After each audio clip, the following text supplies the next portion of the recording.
On Friday, March 25th, the air at UMass was filled with the thunder of helicopters as UMass ROTC cadets loaded up into a pair of Chinooks. They would spend the weekend hiking and navigating through rough terrain and even sleeping on the cold, hard ground at Fort Devens. Half motivated. We're cold, but we're here.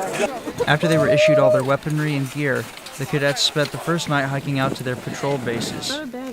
They then stayed up planning, lightly resting and eating before waking up at the cold heart of dawn. Saturday was spent also hiking, from lane to lane, eventually ending in a key leadership engagement in which cadets have to speak to locals and win them onto their side.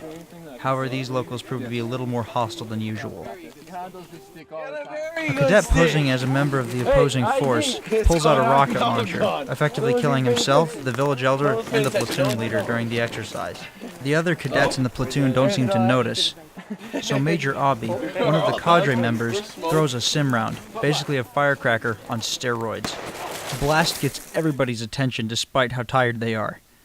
The rest of the platoon encircles the armed villagers and tells them to drop their rubber weapons. After a long back and forth, the platoon opens fire with blank simulation rounds. By now the day was done and they decided to hike back to the staging area. The weather was turning worse, and so the cadre decided to bring them in. Instead of sleeping outside, we're going to sleep in the barracks, which is a morale booster, but we did have to get there somehow. So instead of the bus coming all the way to where we're stationed our patrol base, we had to ruck to the entrance to Fort Devens. After a short but warm night in the side of a barracks, the cadets got up again at 4 a.m. and loaded into vans to be bused right back to the training area. They joked and laughed on the way as they were stacked like firewood in the back.